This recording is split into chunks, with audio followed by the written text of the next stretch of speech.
ଆରେ ଆରେ ରୁହ ମୁଁ ଟିକେ ପଡ଼ିଯିମି ହାରେ ହାରେ ହାରେ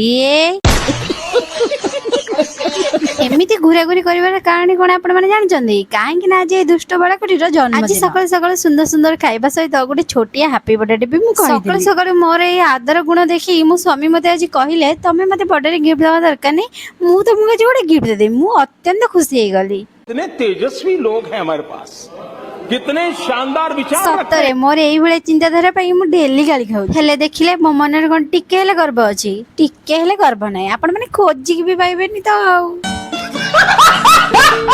କଣ ଯେ ମୋ ନିଜ ବିଷୟରେ ମୁଁ ଯଦି ପ୍ରଶଂସା କରିବା ଷ୍ଟାର୍ଟ କରିଦେବି ନା ଜମା ବି ସରିବନି। ସେ କଥା ଛାଡ଼ନ୍ତୁ, ଆସନ୍ତୁ ମୁଁ ସିଧାସଳଖ ଆପଣମାନଙ୍କୁ ଦେଖେଇ ଦେଉଛି ମୋ ପତିଦେବଙ୍କ ପାଇଁ ଯୋଉ କେକ୍ଟା ଆଣିଥିଲି।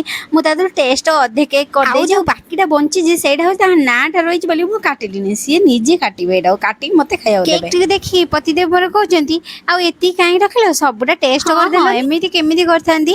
ମୋର ଫେରେ ମାନବିକତା କିଛି ଅଛି କି ନାହିଁ? ଏବେ ମୁଁ ମୋର ଅସ୍ତ୍ର ଶସ୍ତ୍ର ଧରିକି ଚାଲିଲି ରୋଷେଇ ଘରକୁ। ଆଉ ଆଜି ମୋ ପତିଦେବ ପାଇଁ ମୁଁ ଦହି ତରକାରୀ ବନେଇମି, କାହିଁକିନା ତାଙ୍କର ଦହି ତରକାରୀ ଫେଭରେଟ୍। ଆଜି ଯେହେତୁ ଜନ୍ମଦିନ ସେଥିପାଇଁ ତାଙ୍କ ପସନ୍ଦର ଖାଇବାଟା ମୁଁ ବନେଇ ଦେଇଛି। ଏମିତି ସବୁ ଖାଇବା ଦେଖି ପତିଦେବ ମୋର କହୁଛନ୍ତି ପ୍ରିୟେ କୁହ ମୁଁ ଆଜି ତମ ଉପରେ ପୁରା ପ୍ରସନ୍ନ ଅଛି, ତମକୁ କ'ଣ ଦରକାର?